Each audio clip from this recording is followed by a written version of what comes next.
What's up everybody? Welcome back to Project Westfalia. Now I know it's been a couple of weeks since my last video and life has been a bit busy, and I've also been getting a bunch of things done to the camper van. First up, we've got a new clutch and dual mass flywheel installed.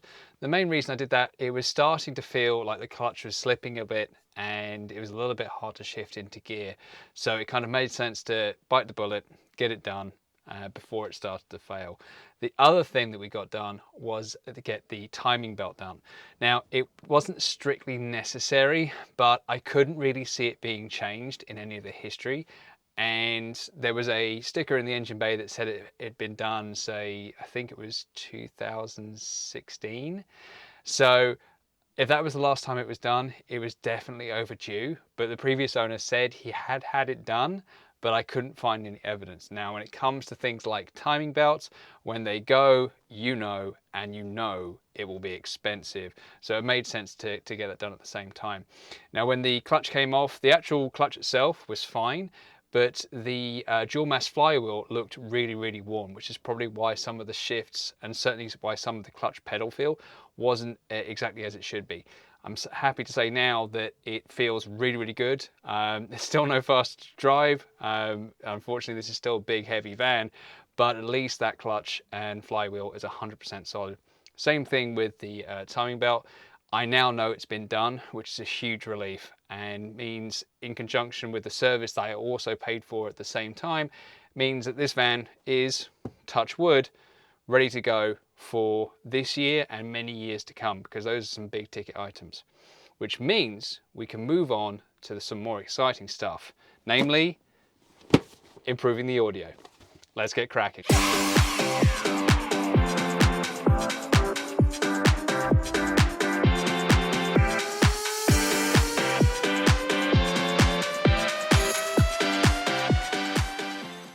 And here we have the Pioneer SPH DA160 DAB. I don't care about the DAB bit, I do care about the Apple CarPlay bit. This is going to be a great upgrade to our existing in-car entertainment, and I think it's going to just be a nice, more modern head unit, certainly a better user experience, and hopefully a little bit easier to use. So let's get it unboxed. So in the box we have a wired microphone, a audio adapter, no idea that, auxiliary input, ooh, removal shims, that's quite handy, don't have to find them, USB, and various other cables, including for the rear camera. Now, steering wheel control, don't need to care about that. I don't know how that's going to work, because that's going to be interesting. And subwoofer out, rear monitor out, front out. Don't think I need to worry about that, hopefully.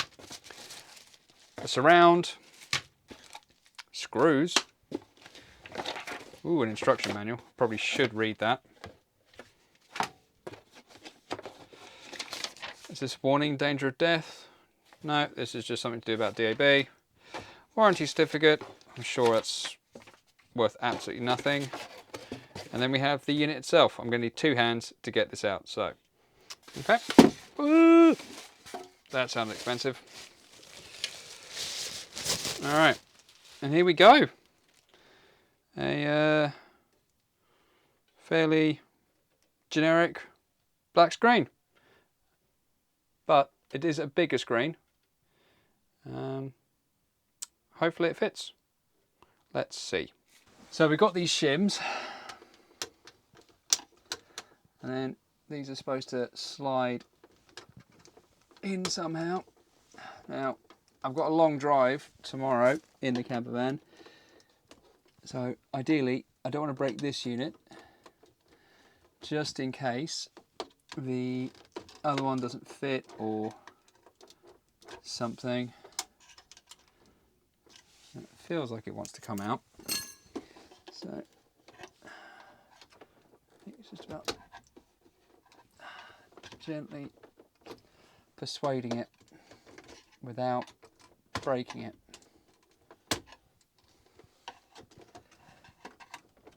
And hopefully what we see is a nice converter cable, and it's not a massive pile of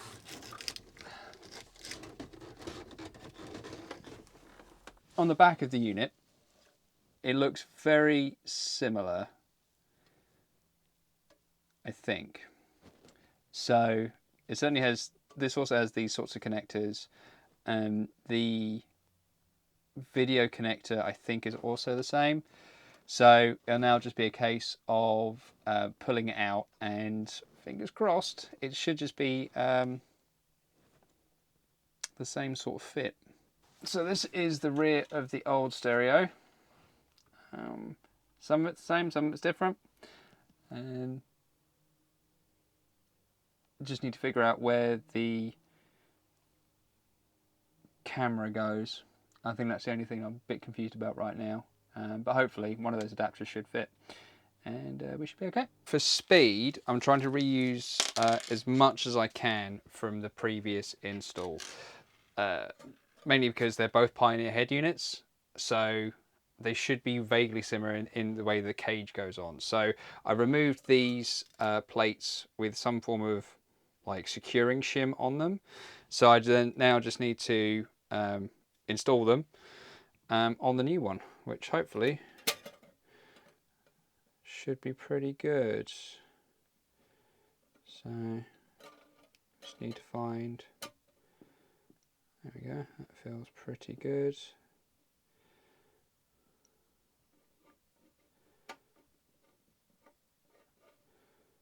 Okay, appears they need to go there. So then it's just a case of screwing. I'm using the new screws that came with it, just in case the thread size is different.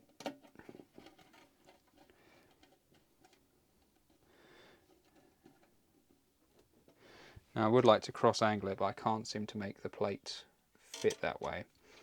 So I guess there's going to be two on the back, and hope it fits okay. Let's just loosen that one out.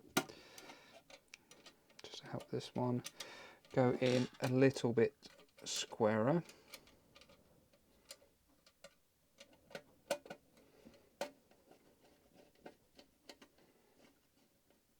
Just trying to want to have this as straight as you can.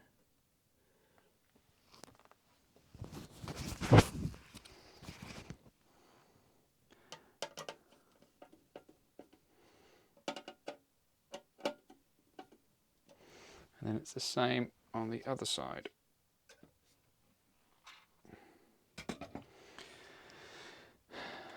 Now I've looked at the connectors, and they seem to be pretty much exactly the same, apart from, there's always going to be one, isn't there? One sort of inline microphone style connection. Now there seems to be two. Now I don't know where, so I'm just making sure these line up, which they don't currently.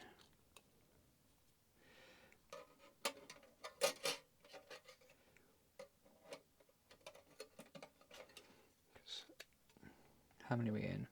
1, 2, 3, 4, 5.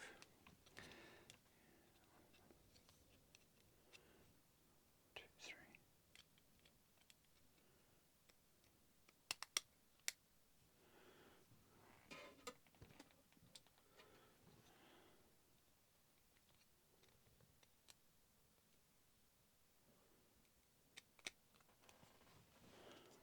Is that the same?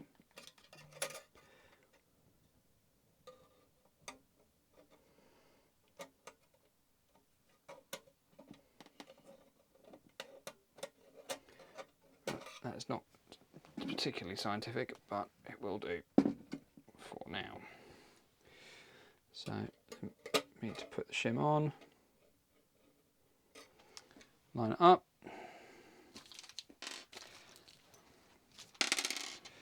and then install this new shim.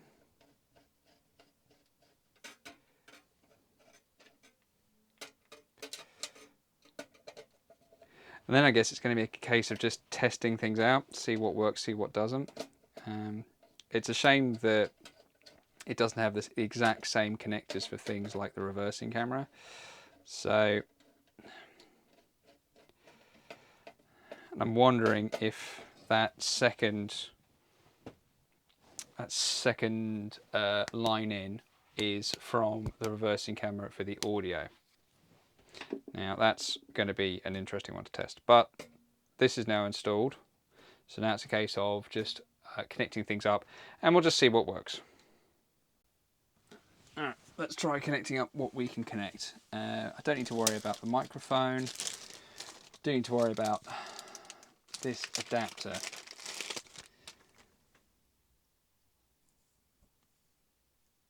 Okay, so that goes there.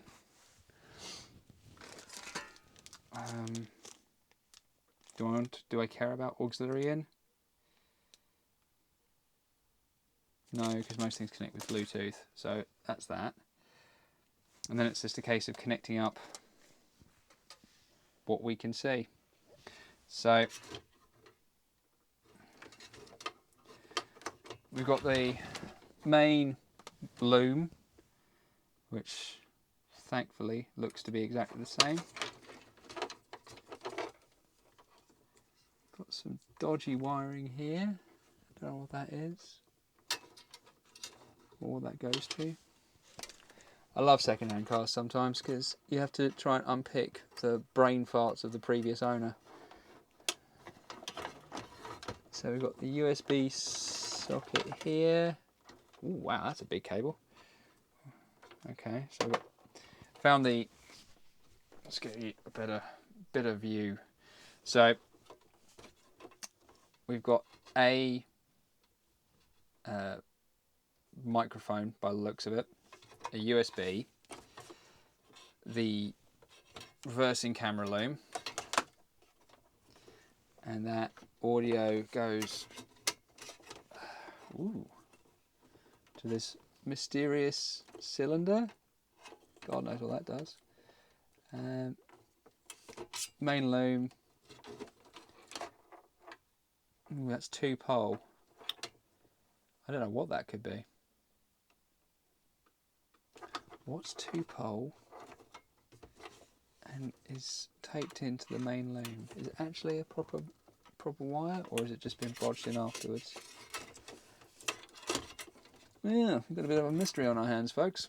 Alright, well, I'm going to connect the one that...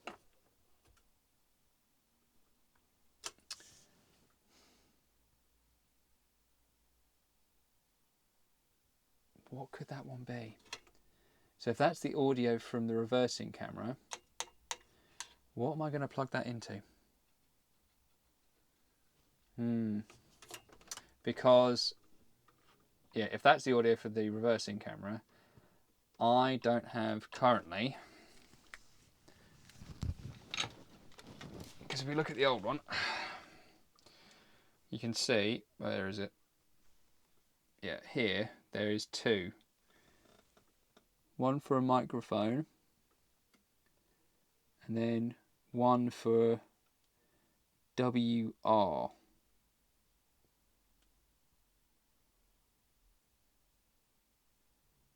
Now, on this one, we just have the tiny one for the microphone, which is there. Okay, so that tiny one goes in there, so that's fine. DAB connects, all that sort of stuff. What? Maybe that's the auxiliary in? I just need to find out where that goes. Because what do we have in?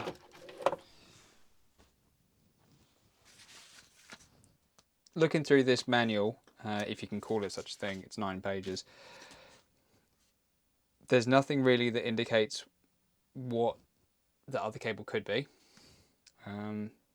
Or let me say it again. Looking through this manual on the new one, there doesn't seem to be an equivalent socket I can put it into. Because none of these ones, these are for, I assume, sub pre-outs or something like that. This one, again, nothing that I can feed there. So I guess the only thing I can do is plug it all in and see what I lose. Now you're not going to have the best angle on installation, unfortunately, because I need all my hands, and it means I can't carry you, and I haven't got a longer stand to do that. So you're just going to have to probably imagineer a bit with this.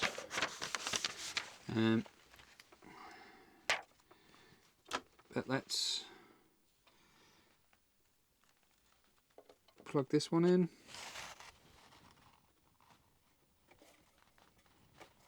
Is that the right way? Ah, come on now. So that looks like that goes in that way. Ooh, what a satisfying click. Then we've got the DAB, which goes here.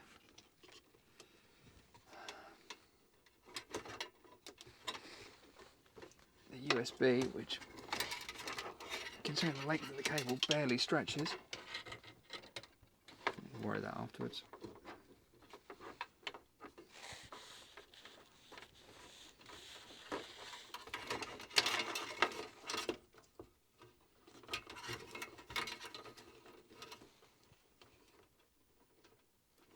Oh, hello. There is a whole myriad of mysterious connectors and cables back here. Take a look. So, not only do we have a mysterious cylinder, I don't know what that is. Where's that connector? Who's that guy? What's that do? I don't know. Alright, so I've got most things connected. Mystery cable here, don't know what that does. So let's power it on and see what works. Here we go. Oh, got power. That's good. Don't worry about that. That's just the fan telling me it's desperately low on fuel. Oh, we got a bleep. Got radio. Oh, lovely.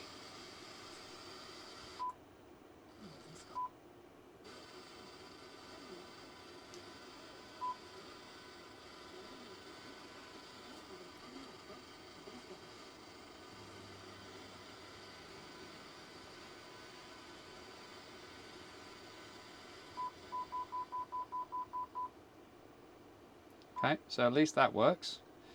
So again, now I need to have a fiddle with the settings and see if I can connect the phone. Alright, let's now check out the reversing camera. So first of all I need to have the engine on.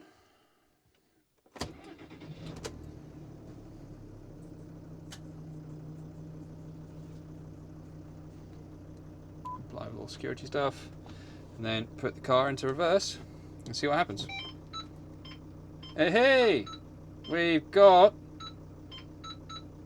a working reversing camera. Awesome. Good job. Right. Let's get this install finished. All installed. So, yeah. I'm happy with that.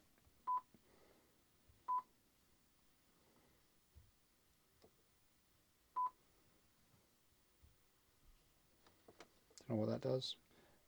So then I just need to connect Apple CarPlay and then we're off to the races. So happy with that. I think it's a nice quick install. This didn't go, this is actually the original one that I've had to actually kind of break to install because it doesn't fit, because this surround is the original one that when the double din stereo was put in doesn't quite fit the new one. So this one's kind of a little bit bodged, but you know, it looks okay. And having a newer, better stereo is a big upgrade. Oh, and that is the beautiful sound of a beer opening after a long, long drive.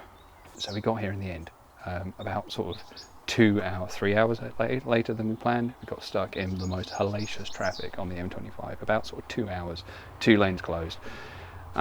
About as amazing as you can imagine with 2 young kids in the back, but we managed to get here in the end. A nice little campervan and caravan and motorhome club site near Exeter. We actually decided to go for a serviced hard standing pitch. Normally we just go for a grass with electric, but we're only here for one night, so we thought why not splash out on a little bit more premium pitch, because it comes with what looks to be some form of grey water disposal, which I hadn't realised that's going to be quite handy, although I don't really have a pipe to get it there. And then it has an on-site water, which is great, and then your standard sort of electric hookup there. Got the rest of it over here. You have a very, very messy, and is that a mosquito? It's a mosquito. You need to die. And yeah, the van is in its typical post-long drive absolute wreck. So I need to do some tidying before cooking on with dinner. And then you've got the pitch size, which isn't too bad. Obviously it's designed for both a caravan and a car. As you can see with most of our company, it is all people with caravans, but this is really the only pitch they had because we decided to go camping very, very last minute, and it is a bank holiday weekend, which means there are absolutely naff all pitches. Van itself, unsurprisingly, it was a good time to get the both clutch and dual mass flywheel replaced on the camper van. Actually get into the camper van, and then I can switch and actually talk to you. In conjunction with getting the timing belt, I think was really, really well timed. No pun intended. That's because obviously being in stop-start traffic and go up on hills is really tough on the clutch and the flywheel. So if the flywheel was on its way out like we suspected anyway, then replacing that was well timed. But also when you do the timing belt, you also have to remove and replace the water pump as well. So that means the water pump's been done and the coolant's been changed as well, and that gives us a nice robust as it can be, coolant system as well, particularly useful if you're stuck in traffic for 2 hours as we were today. So got here okay.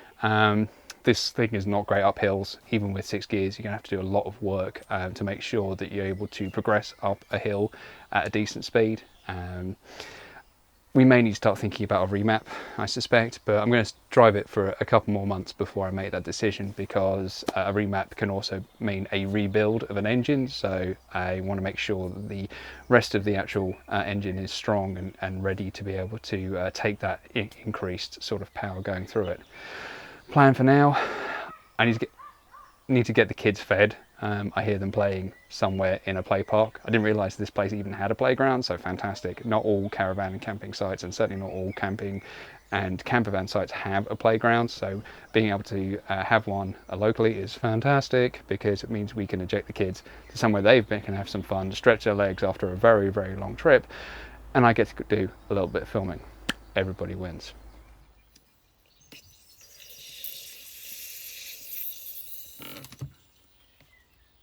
It is a heady 1:45 in the morning. I think the kids had me up about sort of 5:45, which is obviously a relaxing time in the morning to get up, but such is life. Really nice, pleasant, quiet campsite, this one. I think this is one of the benefits of either a camping and caravan or campervan and motorhome club site. Is a kind of like a known element. You know, people are quiet, respectful. There's no late night music or anything like that, which makes it just very easy, particularly for kind of one stops like we were doing today. Just makes it easy just to rock up, get set up, have some food, and get some sleep. I think the fact that it's got a playground is amazing, because the kids have been there for at least half an hour, 45 minutes. And that means they get to run around and have fun, play with the other kids on the campsite. So that's definitely always my pro tip if you're camping with kids. Make sure that the campsite has either a lot of green space or has a playground, because it just makes your life so much easier. Oh. On the downside, it does mean we've got a 4-hour drive back to Essex today at some point. But we are going to look at something fun today. And that is a new house. We're currently thinking about moving down to sort of Devon, Exeter way, and having a new place with enough space to maybe open sort of a leisure business, campsite, yurts, not sure yet. And so we're going to be coming down here more often to scope out locations, places. So we're looking at a house today, probably not going to be the one, I suspect, but it was a good excuse to get the camper van out, get some more miles on it, and also see what the area is like and if it's actually something we're interested in. So we're really excited about that, and I'm sure there'll be more to come as that develops. But for now, I need to continue doing tear down and tidy up, and then we're going to have to hit the road. One of the non-documented benefits of camping is being able to bring some extra equipment like this toaster. This is actually a free gift because this came with the camper van with purchase because the previous owner left it, and that way we mean able to have some nice toast for breakfast. Winner.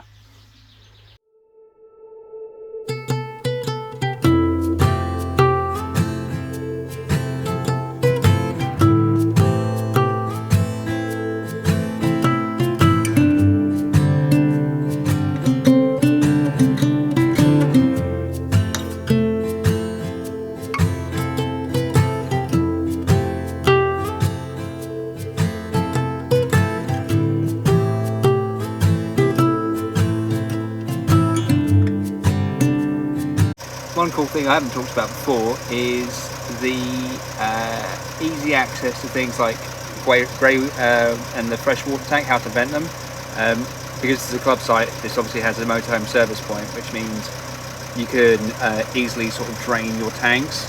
And this, because it has this little pull tab, means I can vent it super easily. In the Nugget, I've had to have gone inside the vehicle and kind of vented the tank that way. This way, so much easier. Good result.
The countryside is beautiful this time of year.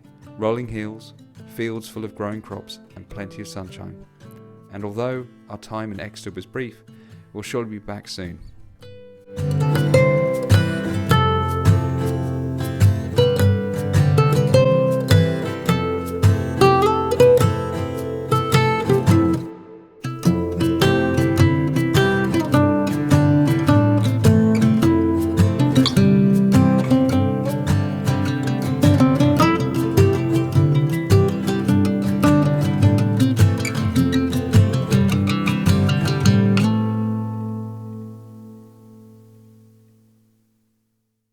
No camping trip is complete without a visit to a farm shop to stock up on essentials like meat, cheese and bread, and a bonus pasty for the trip home. After a quick lunch, it was sadly time to hit the road. Every trip in the van cements what a good decision it was to upgrade. It's the perfect size, all the extra living space we need to facilitate a stress-free camping experience, but also not being too big for the country roads.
made it this far, thanks for watching, and I hope you consider subscribing for more content. Catch you down the road.